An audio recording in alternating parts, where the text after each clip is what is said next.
Aló, La doctora. ¿cómo han estado? ¿Pueden ver mi pantalla, chicos? ¿Sí? Sí, doctora. Adriana, buenos días. ¿Está grabando la clase, por favor?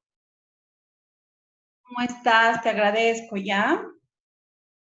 Bueno, vamos a continuar hablando de lo que es esa molécula importante, la molécula de la vida, que es el ADN, y hablar un poco de cómo se organiza esta molécula a nivel de los cromosomas. Sabemos muy bien que en ese núcleo tan pequeñito, en las células eucariotas, este material genético tiene que estar contenido. Y cómo está presente en esa estructura tan pequeñita es a través de procesos de superenrollamiento que hace el ADN, e inclusive la infinita topoisomerasa es la que se ocupa de hacer ese proceso, de enrollar, desenrollar. Vamos a hablar a mayor detalle cuando hablemos de replicación en el capítulo, la próxima clase, o tal vez ahora, no sé si no creo que nos dé el tiempo.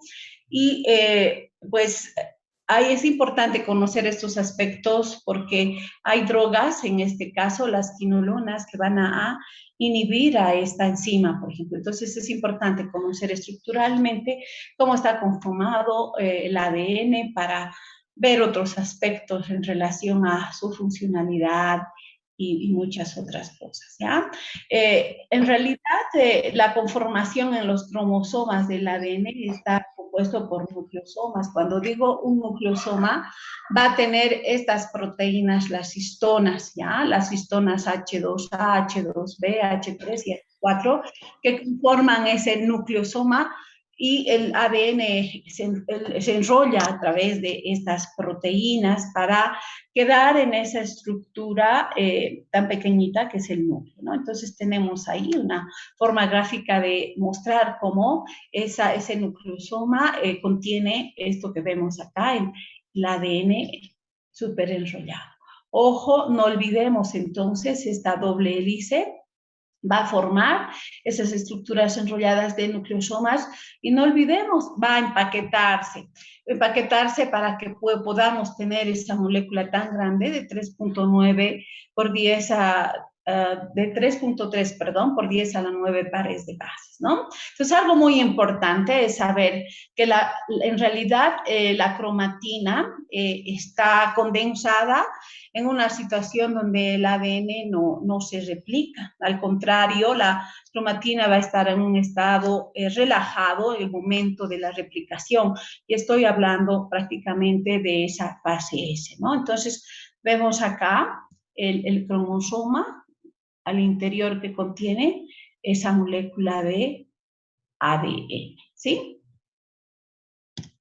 Bueno, entonces vamos a detallar estas histonas como vemos acá. Son dos pares de cada una, dos de H2A, dos de H2B, dos de H3 y dos de H4. En total conforman 8, ¿ya?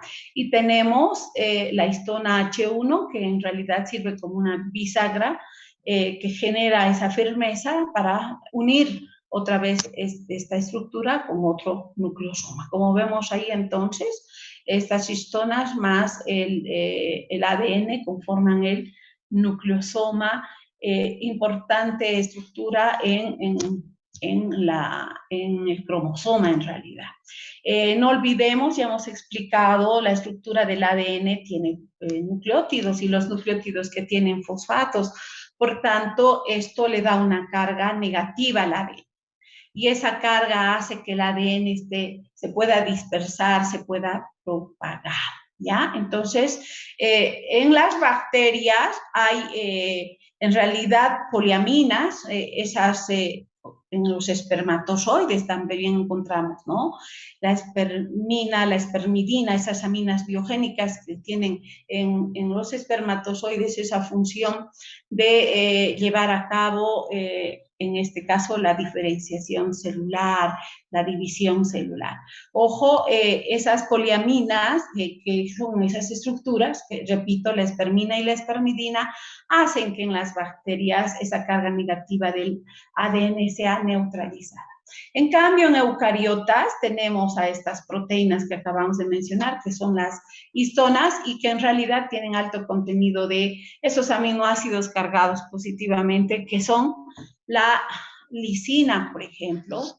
Está ahí la arginina, entonces estas histonas son ricas en lisina y arginina, aminoácidos que están cargados positivamente y esto hace de que esa carga negativa del ADN sea neutralizada. ¿Sí? Entonces, en resumen, los nucleosomas son esos collarcitos que parecen unas perlas que tienen el ADN súper enrollado sobre esas estructuras y no olvidemos, estas histonas que vemos acá son proteínas básicas.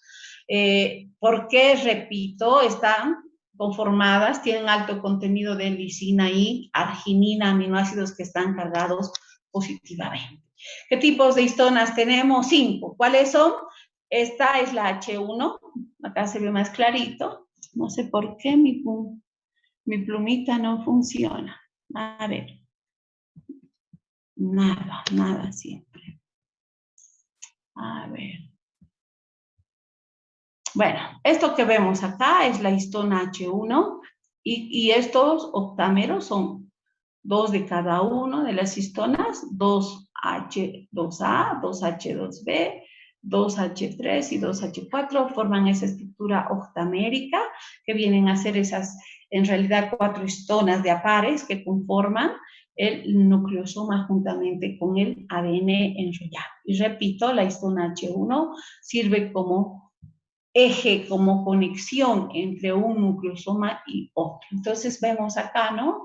Nuestra doble cadena de ADN, se superenrollan esos nucleosomas y esto donde está contenido al interior de los cromosomas. Ojo, las proteínas tienen aminoácidos, las histonas también son proteínas que contienen aminoácidos y pueden generar modificaciones estas histonas y son muy importantes esas modificaciones, chicos, porque esto va a jugar un rol muy importante inclusive en la regulación genética. ¿Ya? Entonces las histonas pueden acetilarse, es decir, un grupo acetilo se va a unir a estas proteínas y principalmente a qué tipo de histonas, la H3, la H4, y esto genera un proceso de activación o desactivación en la transcripción de genes. Cuando digo transcripción de genes, ¿a qué me refiero? A que el ADN se está transformando o transfiere la información hacia el RNA mensajero. También estas histonas se pueden metilar y esos procesos de metilación son como procesos de defensa. Por ejemplo, la metilguanosina es una caperuza que contienen estas moléculas de ADN precisamente para evitar que esas enzimitas, las nucleasas, degraden a estas moléculas. Entonces, también no solamente a nivel del extremo, como en el caso del capuchón, que luego vamos a hablar, hay metilación en guanina, sino también puede haber metilación en otras, en este caso, en las histonas, y esto va a generar a que exista una activación o en algunos casos una represión inclusive de la transcripción, ¿ya? El ADN de las bacterias, por ejemplo, ya no estoy hablando de las histonas, sino estoy hablando del ADN, puede metilarse y al hacer metilación en las guaninas, como acabo de indicarles, entonces esto va a proteger a las bacterias de esas enzimas. No olvidemos que las bacterias tienen su ADN en el protoplasma y es más fácilmente de ser destruido. Entonces, un mecanismo de defensa es ese proceso de metilación que hace el ADN. Pero en este caso estamos hablando de las histonas, ¿ya? La H1 puede generar procesos de fosforilación y cuando se fosforila hace que la cromatina esté más condensada. Puede haber procesos de ADP ribosilación. Eso se da precisamente para producir procesos de reparación en el ADN. Ojo, recuerdan que las proteínas se ubiquitinilaban. Aquí también estas histonas se pueden ubiquitinilar, pero en este caso se une a una sola ubiquitina, no son varias como en el caso de las proteínas. Y nuevamente acá podemos silenciar genes, es decir, podemos reprimir o podemos activar los genes a través de este proceso. Y finalmente, este proceso de sumohilación se conoce con ese nombre porque estas histonas pueden unirse a una estructura mucho más pequeña que la ubiquitina, que se llama somo, y por eso el proceso se llama sumohilación. También la sumohilación en las histonas puede generar la represión de la transcripción. Entonces, en conclusión, a nivel de lo que son las histonas, podemos indicar de que estas juegan un rol muy importante en la expresión genética, ¿ya? Entonces, ya dijimos, hay dos formas de ADN, el ADN superenrollado y el ADN desenrollado en realidad. Y el superenrollamiento o ese proceso de desenrollar está llevado a cabo por estas enzimas. Son dos topoisomerasas, la de tipo 1 y la de tipo 2, que hacen esas modificaciones de enrollamientos o desenrollar esta molécula de ADN. Porque no olvidemos, en el cromosoma el ADN está compacto si no está en proceso de replicación. Si esta molécula se tiene que replicar o transcribir, tiene que desenrollarse. Y estas enzimas, las topoisomerasas, juegan un rol muy importante. Bueno, sabemos, hemos explicado ya a detalle que el ADN está en esta estructura que ya conocemos, ustedes conocen muy bien, han llevado en histología esto, el cromosoma. Entonces ahí tenemos nuestro material genético. ¿Cuántos pares de cromosomas tenemos? 23 pares. En este caso, los sexuales, el X y el Y no olvidemos, uno de los pares viene de la madre y el otro del padre. Entonces, la mitad de nuestro material genético aporta la madre a través del óvulo y la mitad del material genético viene del padre. Y prácticamente ahí están todos esos genes necesarios para conformar y dirigir nuestra vida. Por ejemplo, va a haber genes que codifican para el color de los ojos, como ya les expliqué en la anterior clase, para el color de la piel, para el color de cabello, para el cabello rizado, para el cabello laxo. No olvidemos que también hay genes que codifican para una serie de proteínas que cumplen esa función importante. Es decir, esos genes, cuando se transcriben, están transfiriendo la información a la RNA y posteriormente este RNA lleva esa información a los ribosomas para que se lleve a cabo la síntesis de la proteína, ¿no? Entonces, ahí vemos, en este caso, en color rojo este puntito me está diciendo que esta histona se está acetilando y en verde esta histona se está metilando. Ojo, a nivel de bacterias, antiguamente se creía que no habían histonas y que por eso las poliaminas jugaban ese rol de neutralización. Sin embargo, ya publicaciones recientes, yo diría tendrán unos 8 años más o menos, en Nature salió esta publicación y sí, las bacterias ya tienen esas histonas que en este caso se conocen como like, ¿ya? Entonces estas cositas que vemos allí en color celeste son las histonas, like. Bueno, en cuanto al tamaño del ADN varía de una especie a otra. Esa bacteria E. coli prácticamente tiene un material genético de 4 por 10 a la 6, es decir, al 4 le aumentamos 6 ceros, ¿no? Ese número de pares de bases tiene.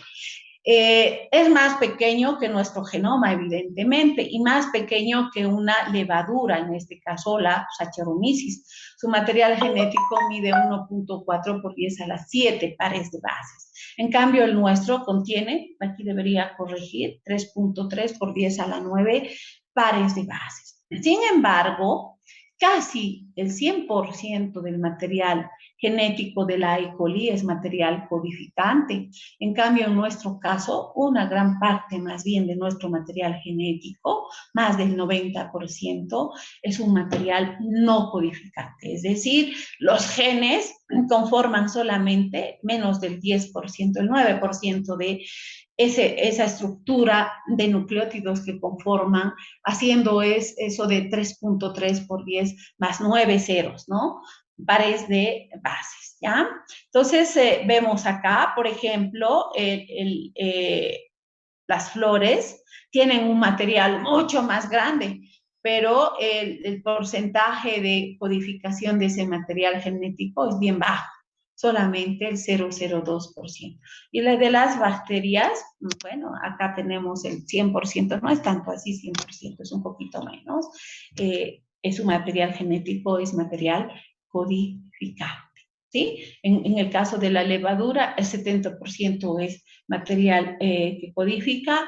En las mosquitas, por ejemplo, el 33% de su material genético es material codificante. Entonces, vamos a describir un poquito cómo esos 3.3, y aquí debería corregir, repito, no sé por qué no he hecho la corrección, a las 9 pares de bases del ADN están subdivididos en 23 cromosomas, si hablo del genoma haploide, ¿no? Y si es diploide, son 23 pares. ¿Qué codifica nuestro material genético en relación al número de genes? 30.000 genes.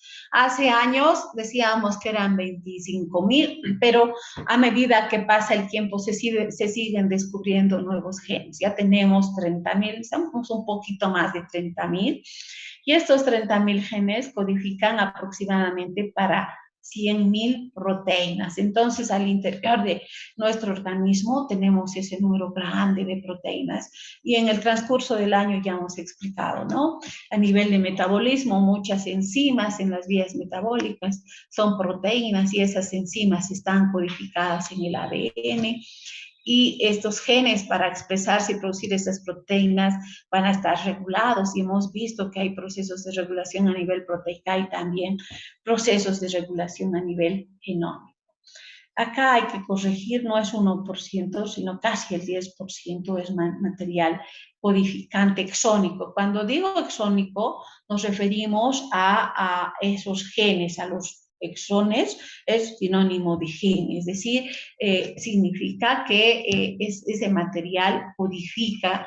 ¿Qué quiere decir esto? Que cuando se transcribe y se traduce va a producir, ¿qué cosa? Una proteína, un fenotipo determinado, ¿sí?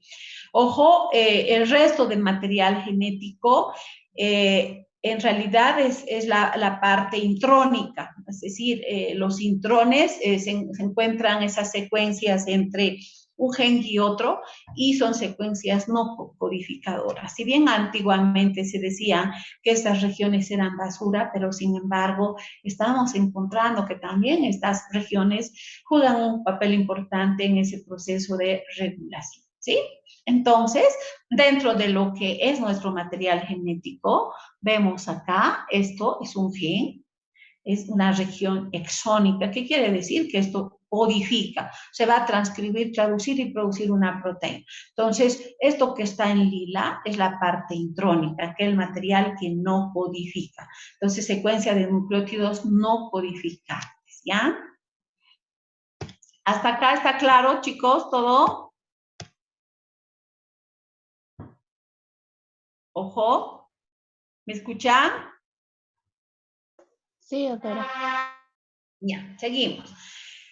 Ese material que les había indicado, que es la región intrónica y no codifica, contiene también algunas secuencias repetitivas, que en este caso pueden ser a intervalos largos, se simboliza con la INE, y a intervalos cortos, SAIME. ¿Ya? Entonces, son secuencias que repiten. Y en esas secuencias repetitivas también encontramos microsatélites. Cuando digo microsatélites, ¿a qué me refiero? A que son secuencias de entre 2 a 6 pares de bases y que se repiten varias veces, unas más de 50 veces, ¿ya? Entonces, también se ha encontrado, como les decía anteriormente, que a ese nivel puede haber mutaciones. Por ejemplo, acá se repite CTG, CTG, CTG, CTG y unas 50 veces, ¿no? Y podemos encontrar cambios en esas secuencias y eso va a dar lugar a patologías. Por ejemplo, el síndrome de cromosoma Y frágil tiene secuencias satélites de CGC, la distrofia de CTG, la atrofia muscular de CAT. Entonces, secuencias que se repiten varias veces. Ojo, puede en este caso haber un cambio, una mutación, y eso dar lugar a patologías. Entonces, hasta acá hemos dado un breve pantallazo de lo que es la estructura del ADN nuclear. Ahora vamos a hablar de nuestro ADN mitocondrial. El 1% de nuestro ADN se ubica en las mitocondrias y este ADN mitocondrial, no olvidemos, solamente es transferido por la madre, es decir, aquellas patologías que se dan, mutaciones en este material genético o mutaciones que ha transferido la madre, está ligada a enfermedades que solamente la madre está haciendo la transferencia genética de esas enfermedades. Y este material genético codifica para 37 genes y tiene un tamaño de 16.569 pares de bases. Estos genes, ¿para qué codifican? Para 22 RNAs de transferencia mitocondriales. No olvidemos, los RNAs de transferencia, ¿qué es lo que hacen? Transportar los aminoácidos hacia los ribosomas para que aquí se sinteticen las proteínas, es decir, se lleve a cabo ese proceso de traducción, ¿ya? Y también codifica para RNAs ribosómicos. En este caso, vamos a ver que codifica esos RNAs mensajeros, son de 13 tipos, es decir, codifica para 13 proteínas de la cadena respiratoria. Dentro de eso, si subdividimos, 7 son de la subunidad o del complejo 1 prácticamente, que en realidad esas proteínas que conforman este complejo NAT deshidrogenasa, que es el complejo 1, vamos a tener también 3 subunidades que codifican para el complejo 4, 2 subunidades que codifican para la ATP sintasa y 1 para el citocromo B del complejo 3. Sin embargo, hay una hipótesis ahí. Sabemos muy bien que el ciclo de Krebs está en la mitocondria, ¿no es cierto? Y el ciclo de Krebs, para funcionar, necesita sus enzimas. Entonces, hay una hipótesis que se dice, y todavía hasta ahora no se ha determinado, que podría ser que este material mitocondrial codifique para esas enzimas del ciclo de Krebs y las enzimas de la beta oxidación que se llevan a cabo a nivel mitocondrial, ¿sí? Entonces, les decía ya anteriormente, este material lo transfiere ¿quién? La madre, es decir, se transfiere por herencia materna, ¿ya? También hay patologías ligadas a mutaciones en este material genético, y ahí estoy hablando de diabetes, de miopatías, de trastornos neurológicos. Bueno, no sé qué ha pasado, creo que no he coordinado bien acá. Vamos ahora a hablar del ARNA. Si vemos, el ARNA es una cadena sencilla. Siempre va a estar en dirección 5', 3'. No olvidemos que este oxidrilo es importante porque a nivel de este oxidrilo 3' es que se polimeriza. Si yo, por ejemplo, hago un tratamiento con nucleócidos o nucleótidos modificados, los dideoxis, ¿recuerdan? Saco este oxígeno y el dideoxi tampoco tiene este oxígeno acá. Entonces hemos hablado de esos nucleótidos sintéticos. Bueno, creo que yo no les hablé de eso, pero bueno, con los de práctica sí vi. Los dideoxis, cuando escuchen hablar de estas moléculas nucleotídicas, en realidad que no tienen estos oxígenos, y podemos utilizar a estos nucleótidos modificados para tratamientos, ¿no? Evitar, en este caso, si utilizo nucleótidos dideoxis, vamos a evitar la transcripción, es decir, si aquí no hay oxígeno, no va a haber polimerización. En resumen, que no está habiendo síntesis del ARNA. Entonces, el ARNA, igual que el ADN, es un polímero, pero en este caso no de desoxirribonucleótidos, sino de ribonucleótidos. Fijémonos, aquí el azúcar, ¿quién es? La ribosa. ¿Y qué bases nitrogenadas contienen? Adenina, en vez de timina está el uracilo, la citosina y la guanina. Entonces, los ribonucleótidos que conforman el ARNA son de adenina, de uracilo, de citosina y de guanina, ¿sí? Estos ribonucleótidos están en qué dirección? Unidos a través, como vemos acá, de enlaces fosfodiéster, repito, dirección 5', 3'. Y en vez de timina, esa es la diferencia que hace con el ADN, está el uracilo. Y otra diferencia que existe también es que esta molécula es una molécula lineal de una sola cadena. En cambio, la ADN es una molécula de doble cadena y además está enrollada, ¿no? Y el ADN es más estable porque es una doble cadena, en cambio la RNA no es estable porque es una simple cadena. Las enzimas, las nucleotidasas van en realidad, cortar a este nivel y destruir esta molécula. Entonces es menos estable, es una molécula inestable. Por eso en laboratorio, cuando en este caso, en esta época de COVID, para hacer las pruebas de PCR, retrotranscripción de PCR, en realidad necesitamos extraer el ARNA y se debe trabajar en laboratorios aislados, con condiciones en realidad más exigentes, porque esta molécula, en realidad, repito, como es monocatenaria, ¿qué quiere decir eso? Que está conformado por una sola cadena de ribonucleótidos, ¿sí? Entonces, en resumen, ya sabemos qué compone los ribonucleótidos, la base nitrogenada, esta pentosa, que en este caso es la ribosa, y el grupo fosfato, ¿sí? Entonces, la enzimita que une estos nucleótidos y forma este enlace fosfodiéster es la RNA polimerasa. ¿En qué momento sintetizamos esta secuencia de ribonucleótidos?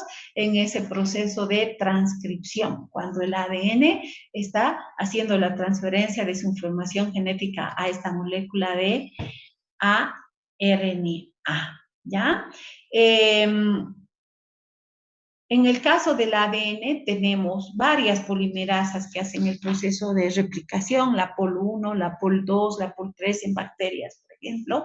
En cambio, la RNA polimerasa es una sola y va a ser la que haga muchas cosas en relación a las ADN polimerasas, ¿sí? Entonces, resumiendo, estructuralmente, nuestro RNA que tiene bases nitrogenadas, púricas y pirimídicas. En el caso de las púricas, adenina, guanina. En el caso de las pirimídicas, la citosina y el uracilo. ¿Cuál es la diferencia con el ADN? Tiene estas tres bases y en vez de uracilo, ¿qué tiene? La timina. Esa es una diferencia entre un ácido nucleico y el otro. Bueno, ¿cómo es que nosotros producimos esta molécula de ARNA? Cuando un gencito, por ejemplo, voy a hablar de algo que sabemos, en este momento he tomado mi desayuno, mis carbohidratos están subiendo, que necesito bajar esos niveles de glucosa en la sangre.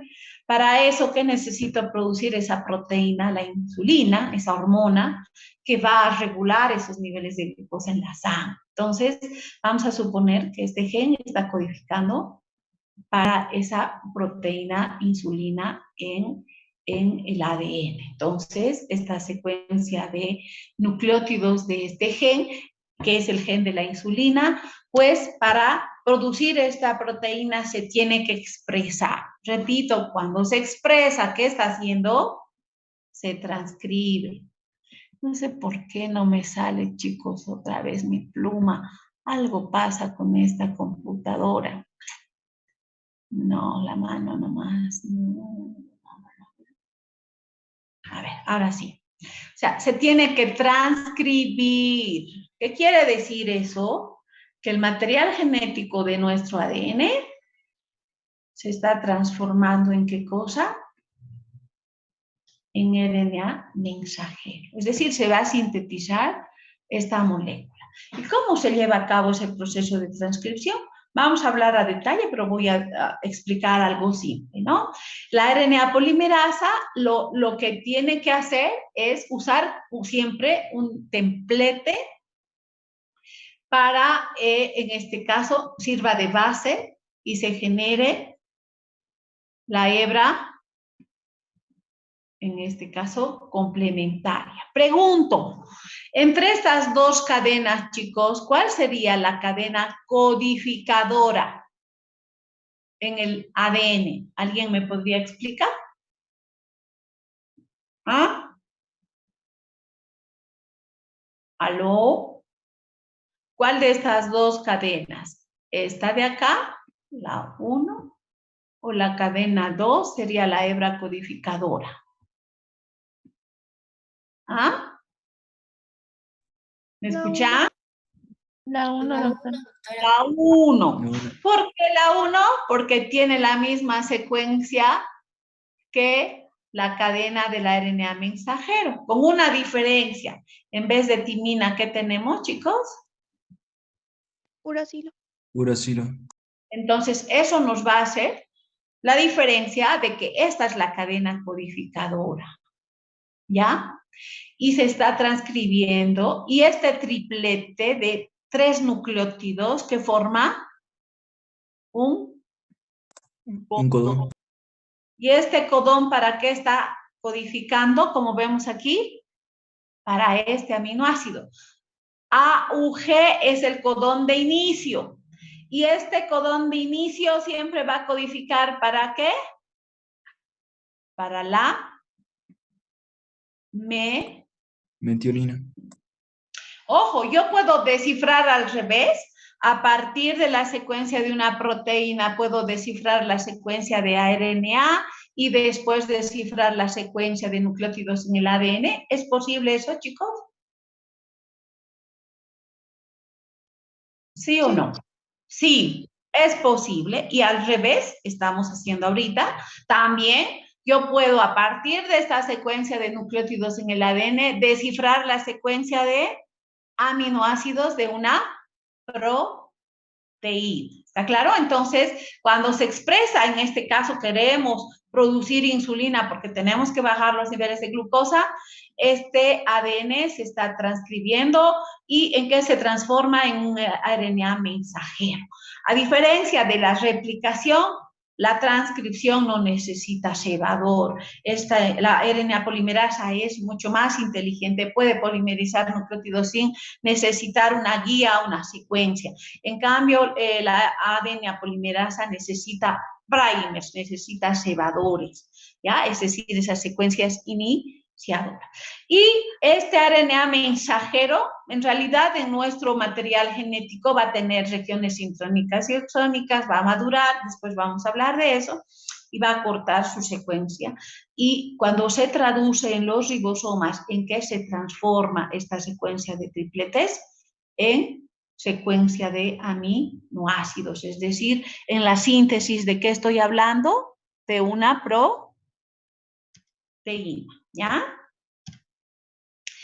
A ver, escucho, ¿cuáles serían entonces esas diferencias de las cuales ya hemos mencionado entre el ADN y el RNA? ¿Cuáles serían esas diferencias, chicos? ADN, RNA.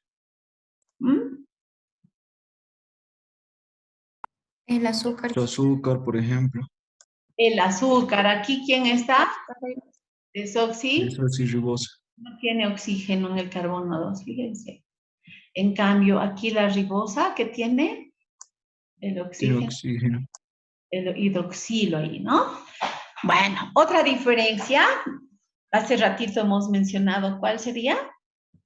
En las, La timina y el uracilo.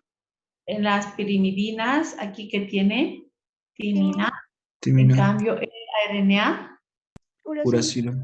¿Y la otra diferencia cuál sería? Sus cadenas. Doble cadena, en cambio, La monocatenaria. tenemos una cadena monocatenaria. Muy bien. Bueno, de igual manera que el ADN, voy a pasar más rápido porque el tiempo no nos va a dar, estoy yendo muy lento. La estructura primaria es la secuencia ¿de qué cosa sería, chicos, en este caso? ¿Secuencia de qué? Ribonucleótidos. Es decir, cada ribonucleótido se está uniendo a través de qué tipo de enlace? Fosfodiéster. Y esa es la estructura primaria. Y el ARNA no llega a una estructura cuaternaria. La secundaria puede plegarse ciertas regiones que son similares y producir puentes de hidrógeno, y eso genera una estructura secundaria. Y en algunos casos podemos tener estructura terciaria. ¿Ya?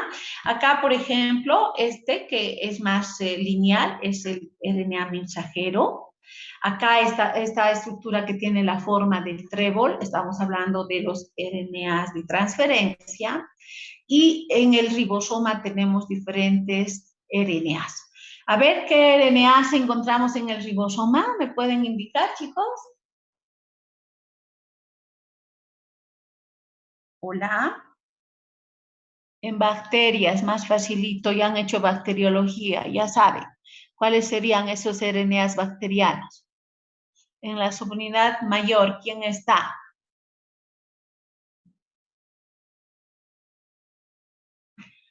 23S, ¿verdad? Y en la subunidad menor, ¿a quién tenemos? 16. 5S. Entonces, esto es muy importante porque para que yo, por ejemplo, pueda hacer el diagnóstico del Helicobacter pylori, amplificamos esta secuencia en realidad, de nucleótidos que codifican para este RNA 16S. Pregunto, ¿este RNA 16S es un RNA que va a estar codificado dónde, chicos, genéticamente? ¿De dónde proviene? ADN, no se olviden, hay un gen 16S-RNA que se tiene que transcribir y dar lugar a este RNA 16S, ribosómico. ¿Está claro? Bueno, los principales tipos de RNAs son el de transferencia, el RNA mensajero y el RNA ribosómico. ¿Cuál es la función del RNA de transferencia? Transportar, ¿qué cosa? Aminoácidos. ¿De dónde? Del citosol. ¿Hacia dónde? A los ribosomas, ¿ya? En cambio, el RNA mensajero, ¿dónde se produce, chicos? En el núcleo. Toditos se producen en el núcleo, pero este RNA mensajero que se produce en el núcleo es producto de ese proceso de transcripción. Entonces, un gencito, en el ejemplo que hemos mencionado, del gen que codifica para la insulina, se transcribe, ¿y en qué se transforma? En el RNA mensajero de la insulina, que después ¿qué función tiene? Recoger la información del ADN y llevar ¿hacia dónde? Hacia los ribosomas, porque este material que está codificando este RNA después se va a transformar en la secuencia de nucleótidos que van a dirigir la síntesis de una proteína, ¿ya? Y los ribosómicos tienen funciones importantes en la síntesis de una proteína, en la traducción. Vamos a explicar más a detalle después esto. Entonces, los más importantes son estos tres: el RNA mensajero, el RNA ribosómico, RNA de transferencia. Pregunto, ¿cuántos RNAs mensajeros habrá, chicos? Si mi ADN codifica para 30.000 proteínas, perdón, 100.000 proteínas, ¿cuántos RNAs mensajeros más o menos generaremos, chicos? Esa cantidad, ¿no? Porque cada RNA mensajero necesitamos para que se sintetice una proteína, ¿verdad? Entonces, no olviden, en el ADN hay genes específicos que codifican para el RNA de transferencia. Este gen, suponiendo este gen es el gen de la exocinasa, pregunto, después cuando se transcriba, ¿en qué se va a transformar? Un RNA Mensajero. Mensajero. Que en este caso va a producir la exocinasa. Este está codificando para el 16 RNA. Entonces, ¿qué tipo de RNA es? Ribosómico. En nuestro caso no es 16, ¿cómo se llama el RNA ribosómico de nosotros, chicos? 18S. 18S, muy bien. Y también tenemos varios tipos de RNAs nucleares pequeños. Es decir, estos RNAs nucleares pequeños son tan importantes que juegan un rol en la expresión genética, regulan ese proceso de expresión genética. Entonces, dentro de esos RNAs nucleares pequeños tenemos a los miRNAs que se simbolizan como U1, U2, U4, U5, U6. Y estos tienen esa función de esplisiosomas. ¿Qué quiere decir? Que cuando el RNA mensajero sea transcrito, vamos a tener tanto secuencia intrónica como exónica. Y estos lo que van a hacer es eliminar las regiones intrónicas y empalmar las regiones exónicas. Y esa es su función de estos miRNAs, pequeños RNAs. Cuando hablo del RNA heterogéneo nuclear, me refiero al RNA inmaduro, es decir, ese RNA que tiene tanto regiones intrónicas como regiones exónicas. Y podemos tener los RNA citoplasmáticos pequeños que se simbolizan con 7-SLA y estos que juegan un rol muy importante en el citosol y su función es hacer que las proteínas se dirijan después de ser sintetizadas a los lugares donde se las necesita. ¿Ya? Entonces, no solamente tenemos los RNAs mensajeros de transferencia y los ribosómicos, sino también, como acabo de mencionar, los RNAs heterogéneos nucleares. Es decir, estos principalmente representan a esa secuencia de nucleótidos que se encuentran en el ADN y que en realidad corresponde a esas secuencias no codificadoras, ¿ya? Bueno, ¿qué porcentaje de los RNAs corresponde al RNA mensajero? El 2 a 5% es una cadena sencilla, como podemos ver, y puede tener, como vemos acá, en algunas situaciones, secuencias complementarias. Y en este caso, acá podemos observar, entonces, ¿qué se están formando, chicos? En esta cadena sencilla puede replegarse y formar puentes ¿de qué? De hidrógeno. Hidrógeno. En este caso, estamos conformando la estructura secundaria en el ADN. ¿Cuál es su función? A ver, les escucho. ¿Cuál es la función del RNA mensajero? En la transcripción. Llevar la información para la transcripción. Eso, copiar la información del ADN para que esta información después la transfiera o la lleve ¿dónde? A los ribosomas. Y la de base para la síntesis de ¿qué? De molde, para la síntesis de las proteínas, es decir, para la traducción. Su vida media es cortísima.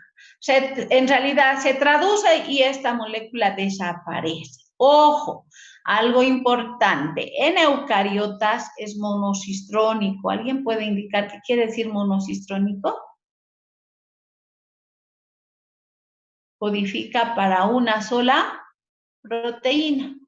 En cambio, en las bacterias es policistrónico. Por ejemplo, bueno, yo he hecho mi doctorado en Bélgica, he trabajado sobre todo con Bruselas, y Bruselas tiene, por ejemplo, bueno, he trabajado dentro de mi trabajo con el ciclo de la urea, ¿no? Entonces, en realidad, este RNA mensajero codifica para 5 enzimas en E. coli o en brucelosis, o en Brucela, perdón. ¿Qué quiere decir? Que este RNA mensajero es policistrónico. ¿Para cuántas enzimas se está codificando ese RNA mensajero en el caso del ciclo de la urea, chicos?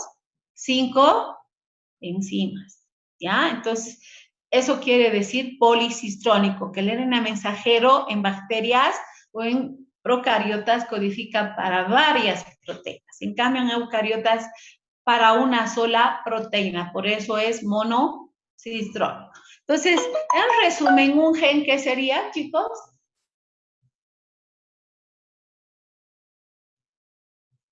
A ver, ¿qué es el gen? ¿Ah? Un segmento del ADN. Pero ¿cuál es la diferencia? Que codifica, ¿no es cierto? Un Que tiene segmento información. codifica la información genética. ¿Y qué sería con genoma? ¿Mm? Un conjunto de genes. Pero, ¿qué genes? Los genes que son regiones codificadoras. Codificantes. Y esos genes que contienen la información genética corresponde ¿a qué? Al genotipo. Y cuando esos genes se expresan, ¿qué se va a llamar? Fenotipo. Eso, Fenotipo. fenotipo. Nos están dando esa expresión de genes, las características, los rasgos a nosotros, el tamaño de lo que yo soy, la forma de mi cuerpo que tengo, qué color de cabello, si tengo cabello lacio, cabello rizado, etc. Ese es el fenotipo.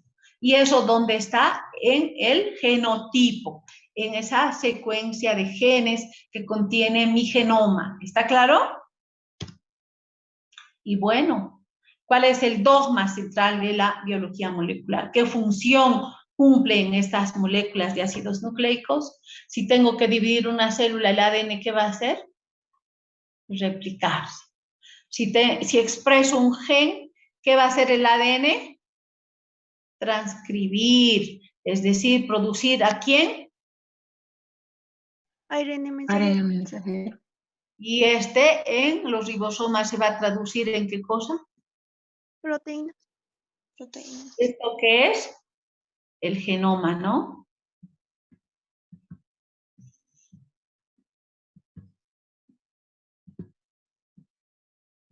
Es decir, genotipo.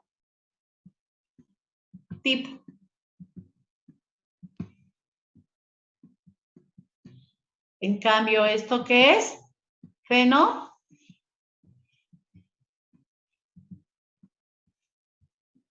Y aquí me falta algo más. En el caso del COVID, chicos, ¿qué es lo que haría? Es RNA, ¿no? De simple cadena, el SARS-CoV-2, el H1N1, el VIH. ¿Qué proceso va a ser si vamos en este sentido? El RNA, ¿en qué se transforma? En ADN. cDNA, ¿no? Ay, me da rabia. cDNA. ¿Y qué proceso se está llevando a cabo? La retrotranscripción. Eso.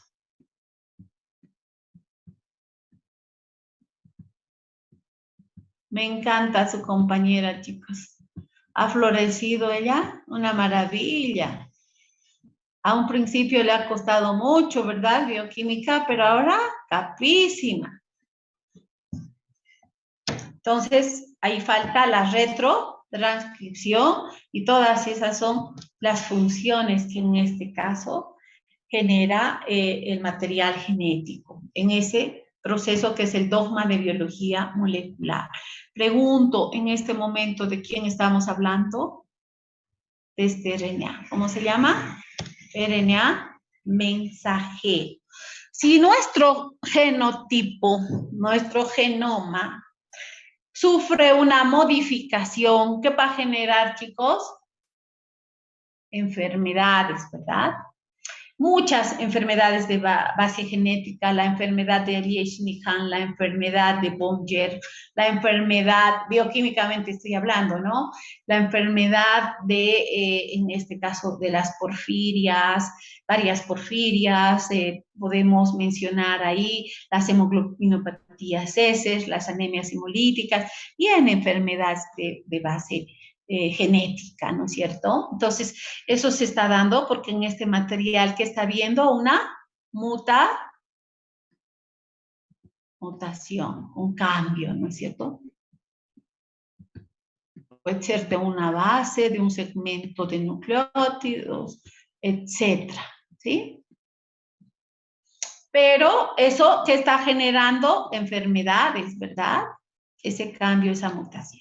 Pero también, a ver, ¿quién me habla de, en este caso, la hemoglobinopatía S? O mejor hablemos, no, de la anemia hemolítica. A ver, la anemia hemolítica, chicos. Mutación en qué enzima era, en la vía de las pentosas, glucosa, 6-fosfato, deshidrogenasa. Pregunto, ¿los negritos han mutado en esta enzima? ¿Con qué finalidad? De adaptarse a una patología. ¿Qué patología? El paludismo.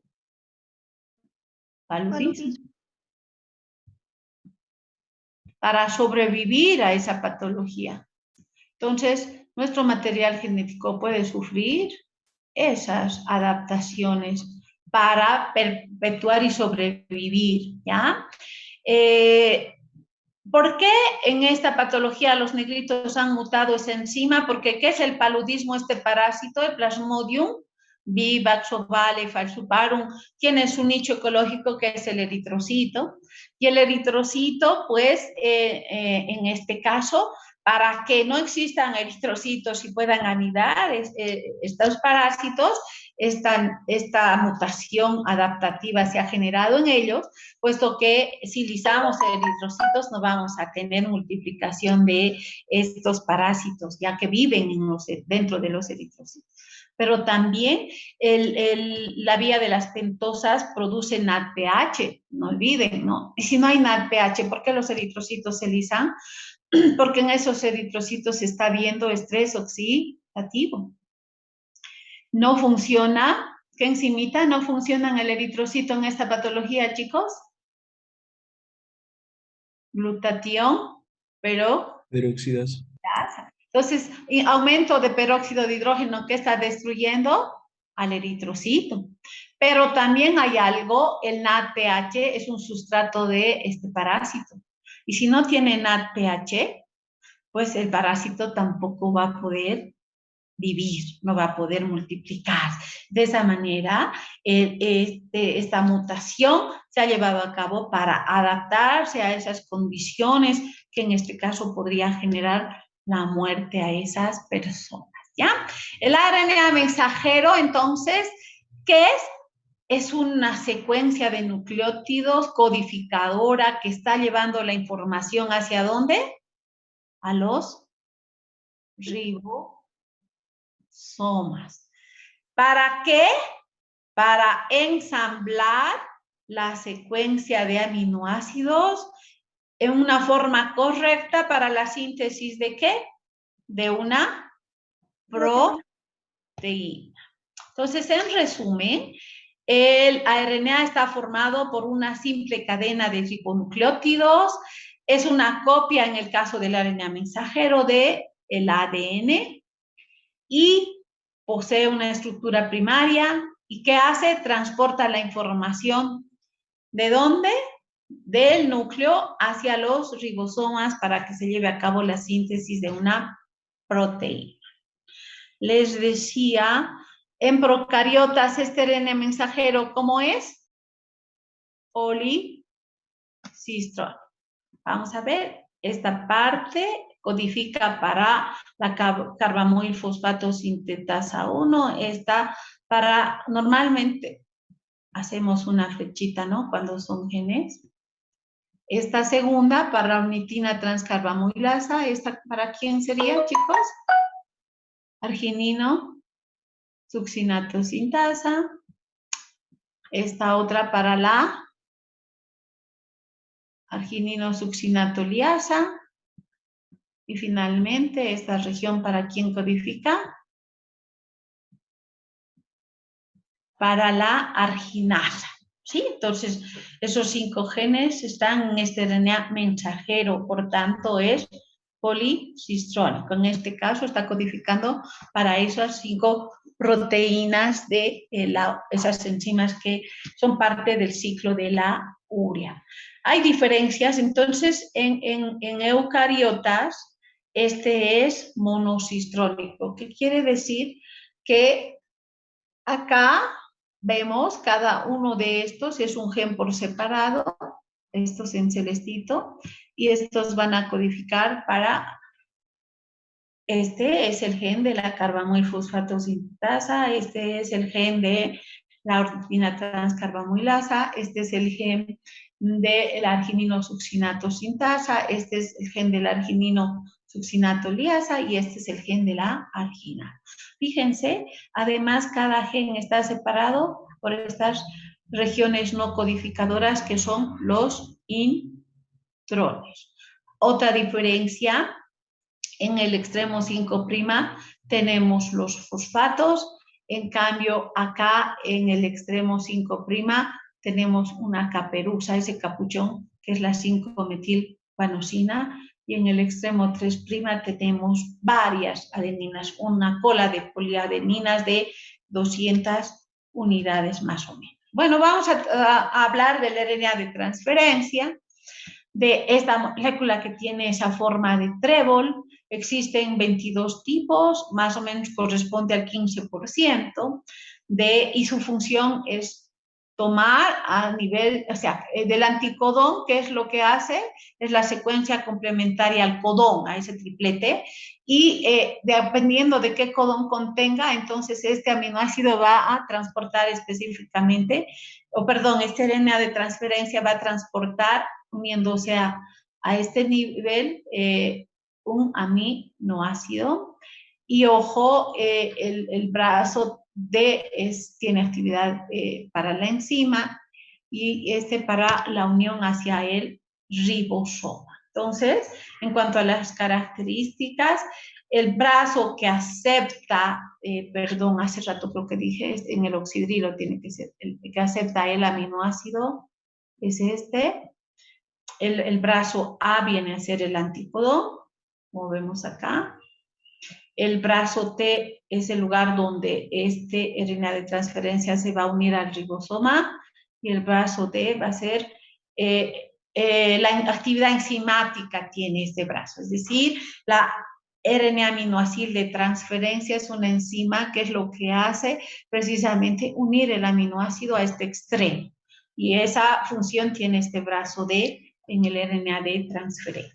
Ya hemos hablado de los RNAs ribosómicos, corresponde al 80% de los RNAs. En este caso, son moléculas lineales, monocatenarias, y tenemos diferentes tipos. ¿De dónde viene el 70S? De la densidad, en realidad, que tiene este ribosoma. Y la subunidad pequeña tiene el 16S RNA, y se conoce con el nombre de 30S. En cambio, la subunidad mayor, ¿con qué nombre se conoce? Como 50S. Aquí sería 50S y esto sería 30S. ¿Y qué tipos de RNAs ribosómicos tenemos? Acá el 16S, acá el 23S, el 5S. En cambio, en eucariotas, y este es el ribosoma de eucariotas, ¿no?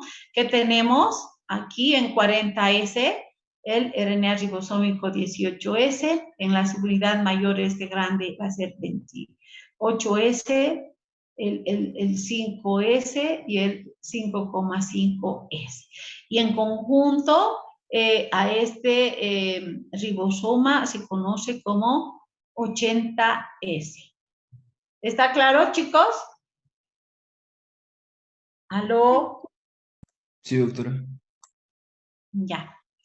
Bueno, no olvidemos entonces, si hablo de 70S, ¿esto es de bacteria o de eucariota? ¿Es procariota o eucariota? Procariota. Procariota.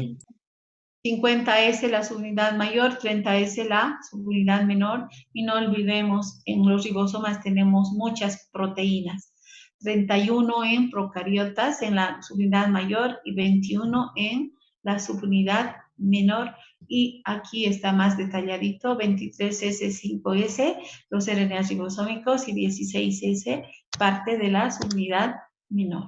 Y no olvidemos esto que veo acá, la secuencia de estos nucleótidos, ¿qué sería? ¿Qué tipo de RNA sería, chicos?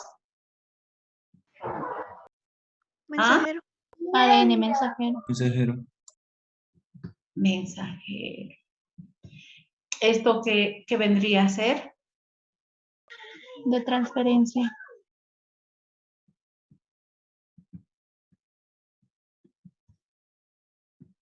¿Y dónde están los RNAs ribosómicos? ¿Dónde se encuentran? En los Ribosomas. ¿Y el codón dónde está? En el RNA. Mensajero. Mensajero. ¿Y el anticodón dónde va a estar? En el de transferencia. Que el codón es GGU, el anticodón que va a ser complementario, CCA. Voy a inventarme ahorita, no me acuerdo, GGU, si no recuerdo, para qué aminoácido codifica, suponiendo que sea glicina, entonces este RNA de transferencia, ¿qué aminoácido va a cargar? Y sí, es glicina, creo. Miren, me acuerdo algo todavía. Fíjense, y justo codifica ¿para qué? Para la glicina. Entonces, este anticodón al RNA de transferencia le está diciendo qué aminoácido tiene que cargar, glicina. Metionina, ¿cómo se llama el codón? Aquí A, U, G. ¿Y el anticodón qué sería? U, A, C. ¿Está claro? Sí. Bueno, y los nucleares pequeños ya hemos mencionado. Hay los miRNAs, en este caso son estos. Tenemos los pequeños RNAs interferentes, que son los cRNAs. Tenemos los RNAs nucleares pequeños, que en este caso a estos conocemos como miRNAs. También hemos visto que ahora, chicos, estos pequeños RNAs pues son importantes, repito, porque regulan la expresión genética, en algunos casos inhiben. Por ejemplo, los MIR125B1 están relacionados con la leucemia linfoblástica, es decir, son los oncogenes que van a estar ligados a esa patología. El MIR122, esta secuencia se encuentra expresa en el hígado, y ¿qué cosa? Está ligado a la hepatitis C. Y tenemos acá, por ejemplo, en el metabolismo del colesterol, los microRNAs 128.1, 148A, 130B, 301B, y en realidad estos son importantes para modular la homeostasis a nivel de el colesterol y los triglicéridos, ¿ya? Y los citoplasmáticos, ya hemos mencionado, son RNAs de más o menos 150 300 nucleótidos. ¿Dónde se encuentran estos? En el citosol, y su función es hacer que lleven las proteínas al lugar donde el organismo los necesita.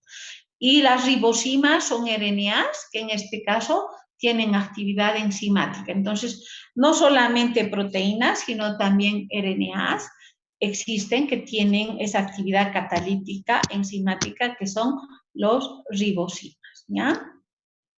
Y algo muy importante, nuestro material genético se transforma. Ay, chicos, todavía falta, ¿no? Pensé que era 8:49, estoy mal. Bueno, fíjense Aquí tengo esta bacteria lisa y esta bacteria rugosa. La lisa, si yo inyecto la lisa al ratoncito, el ratón, la S, ¿ya? Esta, muere. Y si yo inyecto al ratón esta cepa rugosa, el ratoncito está vivo. ¿Por qué será?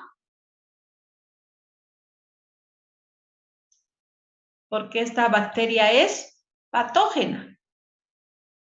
Está haciendo que el ratón muera, ¿sí? ¿Qué pasa si yo caliento esta bacteria lisa, que es dañina, al calor, inyecto al ratoncito? El ratón no muere, porque estoy atenuando la infectividad de esa bacteria. Pero ¿qué pasa si yo mezclo esta bacteria atenuada al calor con esta bacteria rugosa? Inyecto al ratoncito, ¿qué va a pasar? ¿El ratoncito va a vivir o va a morir, chicos? Muere. Muere. ¿Por qué muere?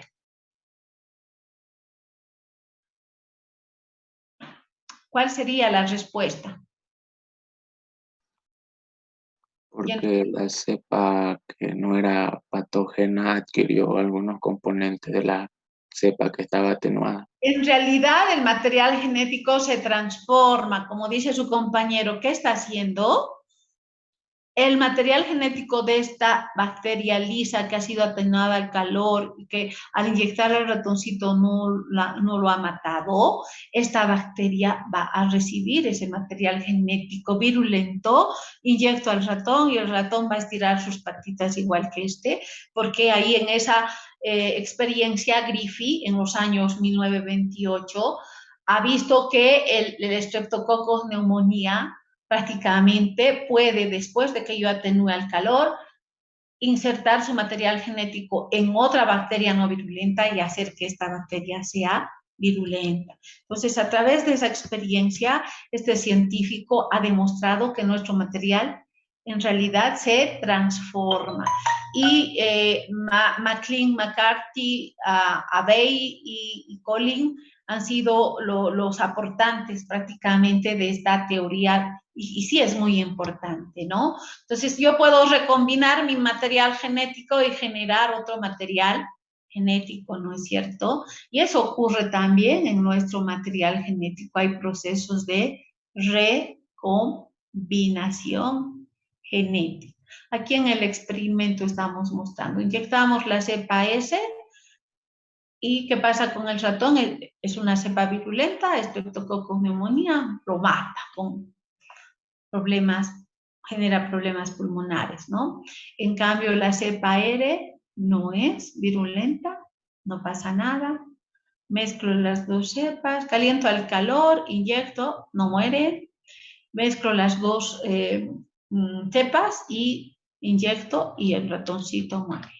Más claramente estamos viendo aquí. Entonces, este material genético se está transformando en esta cepa y haciendo que esta posteriormente sea, que ha transferido esta bacteria a esta otra, ese gen de virulencia y por tanto está transformando en una bacteria virulenta. Entonces, ¿qué sería un gen, chicos, en resumen? ¿Qué es un gen? En los artículos siempre, van a ver así, de esta manera se expresa con flechitas. Eso me está representando un gen. ¿Qué es un gen? Es una secuencia de nucleótidos en el ADN que prácticamente contiene, ¿qué cosa? La información genética, es decir, que codifica para una proteína específica. ¿Está claro? O para diferentes RNAs de transferencia, RNAs ribosómicos, ¿no? Entonces, ¿qué determina el gen, esa secuencia de nucleótidos en el ADN, chicos? Esa región codificadora. ¿La secuencia de qué? Proteínas. De aminoácidos. ¿No ve?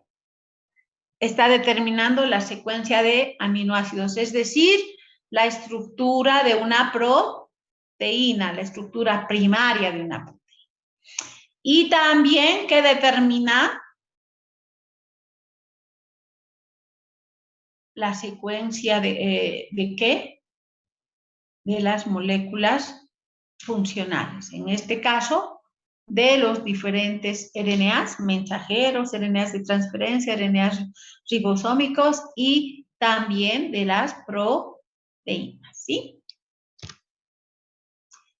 El cromosoma eucariota, ¿dónde se encuentra, chicos?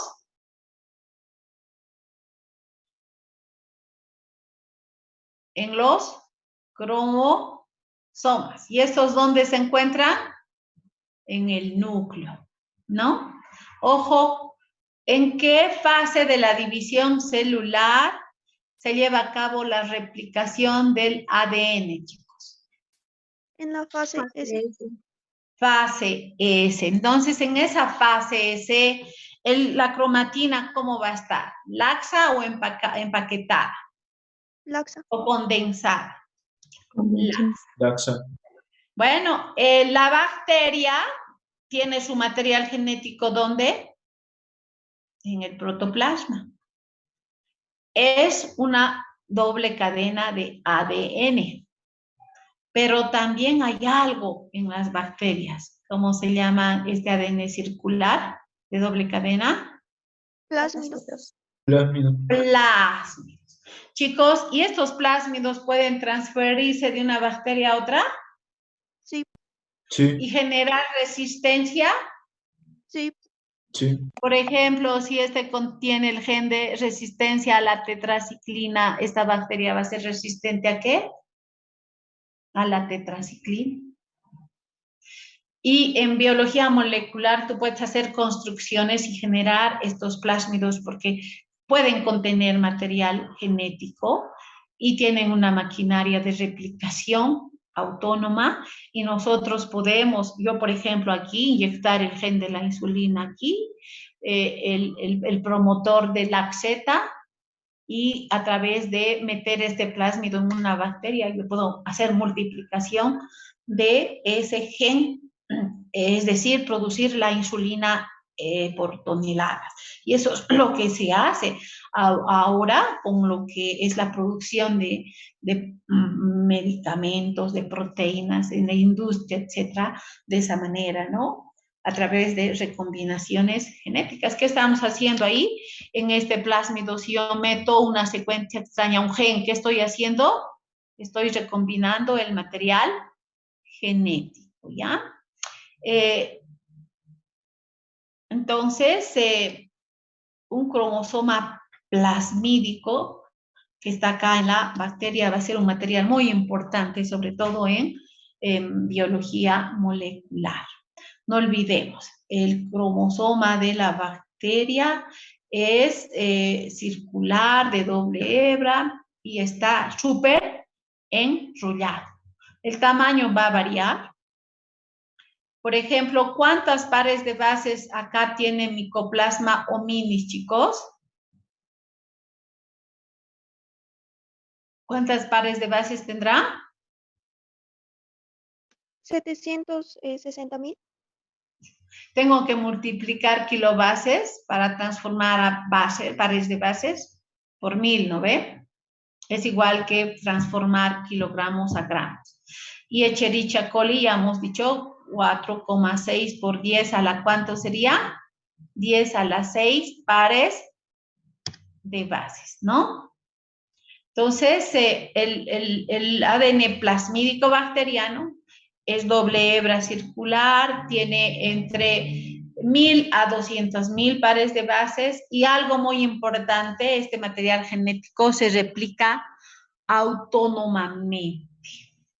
Y en realidad a la bacteria le da ese beneficio de generar resistencia a los antibióticos, a los antimicrobianos. ¿Cómo es el genoma de los virus, chicos? el virus de el COVID, SARS-CoV-2, ¿qué tipo de material genético tiene? ARN. ARN. De simple cadena, ¿verdad? Podemos tener de doble cadena, virus de ADN de simple cadena, de doble cadena. Podemos tener virus recombinante, por ejemplo, si en los retrovirus, a hepanavirus, podemos tener ahí material genético en ambos casos. Por ejemplo, cuando el SARS-CoV-2 tiene que replicarse su RNA de cadena sencilla a través de la retrotranscripción, ¿en qué se transforma? En cDNA. Y en esa situación este virus puede contener el RNA de cadena sencilla y puede tener el cDNA en ese momento, ¿sí? Ya hemos hablado del dogma de la biología molecular, voy a pasar rápidamente. Entonces, replicación, ¿qué significa? ¿Cuándo replica el ADN? Cuando la célula está haciendo ¿qué cosa? Dividiéndose. Y para eso, ¿qué tiene que dividir? Su material genético. ¿Qué le da a la célula si nos fijamos acá? Una cadena de la célula madre a una hija y la otra cadena a la otra. ¿Y la replicación que está haciendo? Sintetizando la hebra complementaria y de esa manera esta célula hija tiene el mismo material que la célula madre. Cuando se expresa un gen, ¿qué tiene que hacer, chicos? La transcripción. ¿Y en qué se está transformando? ARN mensajero. Y esto va a ir a los ribosomas a hacer ¿qué cosa? La síntesis de una proteína. Entonces no olvidemos, ¿qué es esto? Expresión ¿qué?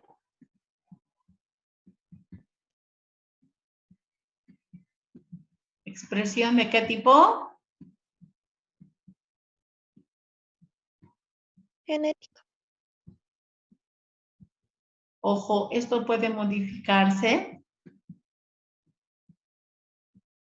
Eso va a depender de la epigenética. Prácticamente se refiere a los cambios medioambientales, los cambios en la alimentación que se pueden generar, que van a hacer que varíe esto, chicos. ¿Qué varía?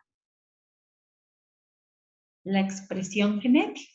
Por eso los de Santa Cruz son personas más altas, porque las condiciones medioambientales han hecho que su expresión de esos genes se genere de esa manera, ¿no es cierto? Y esa es la diferencia, por ejemplo, los paseñitos son más pequeñitos, ¿no es cierto?, en relación a nosotros y peor en relación a los gambitas, ¿no? Entonces, las condiciones medioambientales hacen que varíe esa expresión genética. Entonces, en conclusión, el ADN es la base de la vida, ¿no?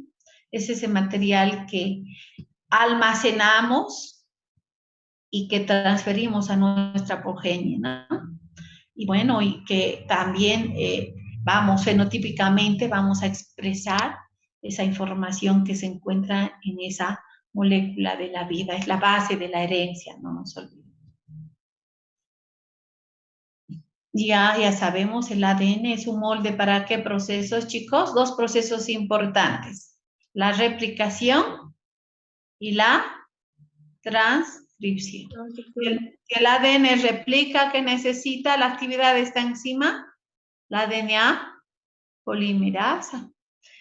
Es decir, ¿qué tipo de nucleótidos necesito?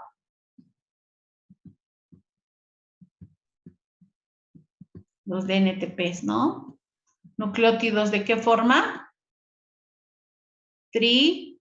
Trifosfato. Y a través de su acción polimerasa, ¿qué va a hacer? Va a unir este oxidrilo con este fosfato y va a formar ¿qué enlace, chicos? Fosfodiéster. Pero esa enzimita para trabajar no lo hace sino a través de una secuencia cebadora. Y pregunto, ¿esta secuencia cebadora es RNA o ADN? En el caso de la replicación. ADN. No. RNA. El ADN no hace esta síntesis inicial. Necesito una secuencia de RNAs y cuando veamos replicación, pues la misma enzima va a retirar esa secuencia de RNAs y va a colocar los nucleótidos de ADN correspondientes. Entonces, repito, necesita primer cebador y este cebador es una secuencia de RNA y recién sobre esa secuencia cebadora actúa la enzimita polimerizando y llevando a cabo la síntesis de la hebra complementaria. Pregunto, ¿en qué dirección? Siempre, y no es diferente, se lleva a cabo ese proceso de replicación. 5', 3'. Porque, ¿qué necesitamos tener en ese extremo? Perdón, del ese oxígeno. El grupo oxígeno.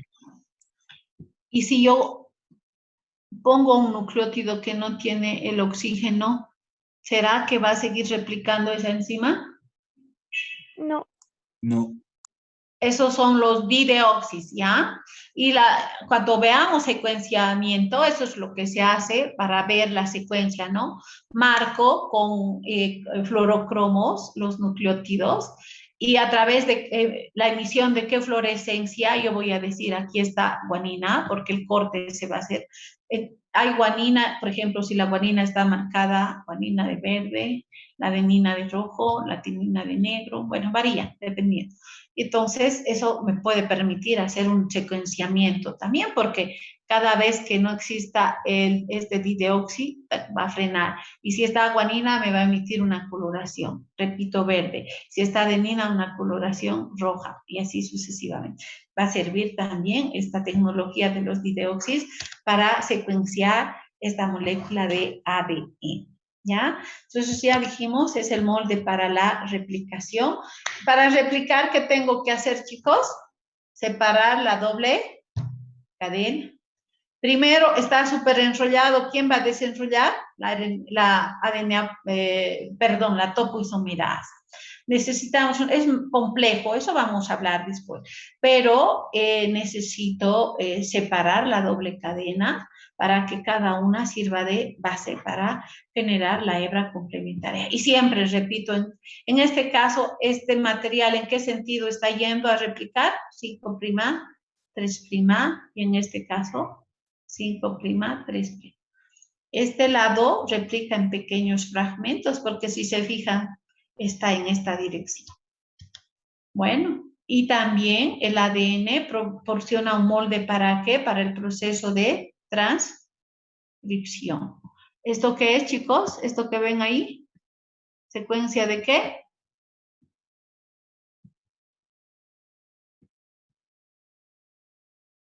¿ARN qué? mensajero. Mensajero. ¿Ya? Y repito, si esto es 5', 3', ¿el molde en qué sentido va a estar? 3', 5'. ¿Y la hebra codificadora en qué sentido está? 5', 3'. Y esta es idéntica a esta, con la diferencia que en vez de timina que tengo que tener, y esto no está bien, ¿no? No. A ver. Esto está mal, chicos. Esto tendría que ser igual a esto, ¿no? Está al revés, ¿ya? Aquí que tenía que ser la forma correcta, chicos. Aquí que tendría que haber. Guanina, recién me estoy dando cuenta. Aquí que tendría que haber. Uracilo, citosina, uracilo, guanina, citosina, ¿verdad? ¿Comprenden lo que quiero decir? Sí, doctora. Y bueno, entonces, si se transcribe, ¿qué se está generando? ¿La secuencia de qué? De ARNA, 0. Y sí, esto está bien, ¿verdad? Esta secuencia, ¿en qué sentido está? 5', 3', y es igual a esta. 5', 3'. ¿Esto va en qué sentido? 5'. Y esto va en, es el ADN, 3'. Aquí sí está correctamente escrito, ¿verdad? Bueno, ¿y qué es el código genético? El triplete de nucleótidos que corresponden a esa secuencia codificadora, es decir, a ese gen que después se transcribe en ARN mensajero y cada triplete corresponde a, ¿qué cosa? A un aminoácido. ¿Cuántos codones tenemos, chicos, en total? 64 codones. 3 codones stop, ¿cuáles serían? UAA, UAG y UGA. El codón de inicio, ¿cómo se llama? Metionina. Aquí está. ¿Y cuál sería? AUG. Si nosotros vemos el código genético, decimos que es degenerado, porque, a ver, vamos a ver para serina. Fíjense cuántos codones está codificando para serina aquí. U, C, U, UCU, UCC, UCA, UCG, y tiene que haber 2 serinas más por ahí. ¿Ven? Aquí, miren. AGC y AGU. Entonces pregunto, chicos, si en un codón que codifica para serina hay mutación y en vez de C está U, ¿va a seguir siendo serina? No. Claro que sí. Si en vez de U está C, ¿qué va a ser? UCC. ¿Y qué codifica eso? Serina. Entonces, hay mutaciones que pueden existir, pero que no van a ser significativas. Pregunto, si aquí yo cambio G por U, ¿va a seguir siendo serina? Sí. Sí. ¿Se han dado cuenta? Entonces, es degenerado porque aquí para serina está codificando 6 codones. En cambio, para metionina y para triptófano, un solo codón. Y cuando está en la secuencia de el ADN, estas secuencias o RNA, secuencias stop, que va a paralizar el proceso de transcripción. ¿Ya? Entonces, por eso los codones stop. Pregunto, a ver, aquí vamos a ver. CGA, ¿para qué codifica? Arginina. Vamos a modificar, lamentablemente, ya, modifico esta. Ahora va a ser CCU. CCU, ¿para quién codifica? CCU. ¿Para quién codifica? CCU, a ver, fíjense. Prolina. Ya no es arginina, es prolina. Entonces, hemos mutado este nucleótido y esto sí es una modificación significativa, porque arginina, ¿cómo está cargado? Positivamente. En cambio, prolina no. Y ese cambio, si recuerdan, en la hemoglobina, ¿cómo se llama? S, la hemoglobina S, la mutación era glutamato, ¿por quién? ¿Se acuerdan? Arginina, ¿no? A ver, glutamato, ¿dónde está? Glutamina. ¿Me ayudan a buscar glutamato? Estos mis lentes es una pena. Glutamina, glutamato. Aquí está, ¿verdad? Fíjense, G, A, G. He dicho arginina, ¿no? GAG,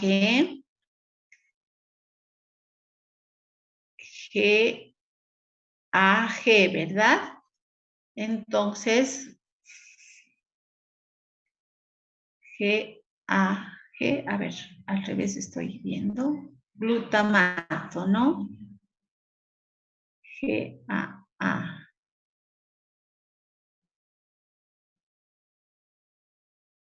AAG, no. A ver. Glutamato es GAG. Y arginina, GAG, G, no me da, pero es un solo aminoácido el que tiene que cambiar. A ver, GC, no hay A, GAG, GGC, GAG, AAG, no cambia. A ver, encuentren dónde está la mutación. Doctora, ahí en el cuadrito, en el de color verde, ahí hay otra arginina. Ah, entonces ahí está. Sí, son 6, ¿verdad? ¿Dónde está la arginina? A ver, arginina. En el cuadro verde. Verde. ¿Dónde? La primera. Más arriba, doctora. Es que no veo bien, les cuento, ciega. Estoy con lentes. ¿Por dónde? Más arriba. ¿Aquí? En la A, que está de color verde, la primera. ¿Ya? La primera arginina. Aquí está. Aquí es el cambio, ¿ve? Este es AGG, ¿no ve? Y glutamato es AAG. Entonces, ¿dónde está el cambio? A por G. ¿Está claro? Sí, Sí. Y ese simple cambio ha producido esa patología. ¿Cómo se llama? Hemoglobina S. ¿No ve? Bueno, en algunos casos es significativo el cambio de un nucleótido, en otros no, porque están viendo, puede seguir codificando el mismo aminoácido. Bueno, ¿y esto qué es? Estamos en el ribosoma, este es el RNA mensajero, está participando el RNA de transferencia y los RNAs ribosómicos. ¿Qué se está llevando a cabo, chicos? La traducción, la síntesis de una proteína, es decir, ese gen que está codificando la secuencia de aminoácidos en una proteína, ¿sí? Ojo, ¿dónde se lleva a cabo la traducción en procariotas? En el protoplasma. En eucariotas, ¿dónde se lleva a cabo? En el citosol. ¿Y dónde en ambos casos? En los ribosomas. Es decir, el material genético en eucariota, después de transcribirse, el RNA mensajero que tiene que hacer, llevar esa información a los ribosomas para que se lleve a cabo la traducción. En cambio, en procariotas, la replicación, la transcripción, la traducción, ¿dónde se lleva a cabo? En el protoplasma. Ojo, ¿este mundo es del ADN o es del ARNA? ¿Ah? Nos apuramos porque quiero terminar, chicos. ¿Del ADN? No, de la RNA. El ADN necesita de la RNA, en cambio la RNA no necesita del ADN, puede actuar solo por sí mismo. ¿Y cuáles son los virus que nos matan, chicos, por ello? Los virus ARNA, ¿no? Estoy hablando del SARS-CoV-2, del H1N1, del VIH, son los más patológicos.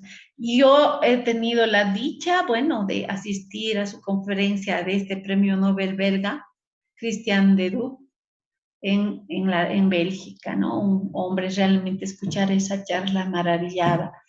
Parece filósofo, investigador, qué hombre más capaz. Realmente, cuánto no quisiera llegar a eso, pero falta mucho para hacer eso, ¿no? Bueno, entonces acá este virus puede ser SARS-CoV-2, puede ser en este caso es el H1N1, el que causa la gripe, ¿no? ¿Qué tenemos? A ver, describiremos, poniendo que es el SARS-CoV-2. ¿Qué tiene? RNA de cadena sencilla. ¿Qué más tiene como material, chicos? Su cápside, ¿qué tiene en la cápside? La nucleoproteína N, que tiene la proteína E, tiene la S, la espícula, y esa es la composición de este ser tan sencillito, ¿no? Que es un virus. ¿Y qué síntomas nos produce? A ver, quiero escuchar. ¿Hay mialgias? ¿Ha habido astralgias? ¿Ha habido? ¿Cefaleas ha habido? Anosmia, ¿qué más? Dolor de garganta. Varía, ¿no? Lamentablemente es bien variable, no es una sintomatología bien clásica la del COVID, ¿no? Entonces, todo lo que hemos visto es importante conocer. Vamos a detallar con mayor profundidad lo que es replicación, transcripción, traducción. Y es importante conocer porque en base a estos ácidos nucleicos podemos detectar patologías, utilizar herramientas en biología molecular que nos van a servir de base. Por ejemplo, en este caso, una RT-PCR se está utilizando para la detección del SARS-CoV-2, ¿no? Podemos utilizar, por ejemplo, una PCR para el Helicobacter pylori, en este caso, generando la amplificación de una secuencia 16S, y de esa manera hacer la identificación de Helicobacter pylori. ¿Qué son las nucleasas, chicos? ¿Qué están haciendo estas enzimas? ¿De dónde vienen? De los hongos, de las bacterias también, que es principalmente de las bacterias, por ejemplo, E. cor R1. Ojo, esta yo la he descubierto, fíjense, Rosemary Yáñez 13 dice, mentira, casualmente eso es lo que significa este RY, se pone en realidad las iniciales del descubridor y el número 13 porque prácticamente esta cepa es una cepa E. coli que ha descubierto una X persona y le han puesto esa nominación, ¿no? Y esta enzima lleva el nombre de E. cor R1. En cambio, aquella que deriva de la cepa R245 recibe el nombre de E. cor R2.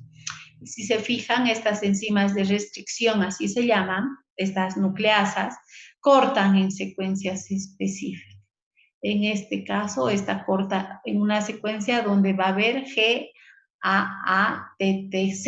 Entonces, siempre va a cortar ahí. En cambio, la E. cor R2 va a cortar en los lugares donde hay CC, GG. Y ven, acá está cortando. Algo que hacen, en este caso, las bacterias se metilan. Y si esta molécula está metilada, no hay acción de estas enzimas. Entonces, las bacterias se protegen a través de ese proceso de metilación. Y cuando decimos endonucleasas, ¿dónde cortan estas enzimas, chicos? En la parte interna de la secuencia del ADN. En cambio, cuando digo exonucleasas, estas van a cortar en los extremos de la secuencia del ADN y son herramientas muy importantes en biología molecular. Nos van a servir de base para poder hacer recombinaciones genéticas. Por ejemplo, meter el gen de la insulina en ese plásmido bacteriano, pues se hace a través de cortes con estas enzimas de restricción. Pero ojo, las bacterias para sobrevivir y que no sean destruidas, utilizan, ¿no? Estas endonucleasas, precisamente van a producir o exonucleasas para destruir el material genético ajeno. Si en una bacteria se incorpora mi ADN, pues las bacterias van a destruirlas a través de este proceso de endonucleasas o exonucleasas que ellas poseen, ¿ya? En conclusión, El material genético, ¿por qué está compuesto, chicos? Por ácidos nucleicos. ¿Cuáles son? El ADN y el RNA. En el caso del ADN, ¿qué tipo de nucleótidos conforman esta secuencia en sentido 5', 3', una cadena y la otra en sentido 3', 5', chicos? ¿Qué tipo de nucleótidos? ¿Aló? ¿Me están escuchando? Los desoxirribonucleótidos. Esa secuencia lineal corresponde a la estructura primaria. Cuando hablamos de estructura secundaria en el ADN, ¿a qué nos referimos? A esa doble cadena de nucleótidos antiparalela y que una a la otra se une a través de puentes de hidrógeno mediante sus bases complementarias, es decir, la adenina, la timina, la guanina, la citosina. Este material genético es importante, es parte de la vida, es la que domina y comanda prácticamente nuestra vida, y esa información genética que contiene este material genético puede ser transferido a su progenie a través de ese proceso de replicación, o puede ser expresado a través de ese proceso de transcripción y traducirse en la síntesis de una proteína mediante la traducción. Ya sabemos, nuestro genoma está constituido por genes que van a codificar para secuencias específicas de proteínas. En el caso de otro tipo de seres vivos, hablamos de los retrovirus, por ejemplo, estos contienen como material genético el ARNA. Cuando hablamos de los adenovirus, estos contienen como material genético al ADN. Y cuando hablo de bacteriófago, ¿a qué me refiero? A un material recombinado donde vamos a encontrar el material del virus y el material genético de la bacteria. Bueno, chicos, hemos terminado. ¿Me están escuchando? Sí, doctora. ¿Hay preguntas? Si no hay preguntas, quedamos acá, ¿ya? No, cabalito el tiempo. Que les vaya bien. Nos vemos mañana, viernes, a las 2 de la tarde, ¿no? Hasta luego, doctora. Hasta mañana. Chao, Hasta chao. luego, doctora. Hasta luego. Hola, doctora, muchas gracias. Chao, chicos. Buenos días. Buenos días, doctora, hasta luego. Hasta luego.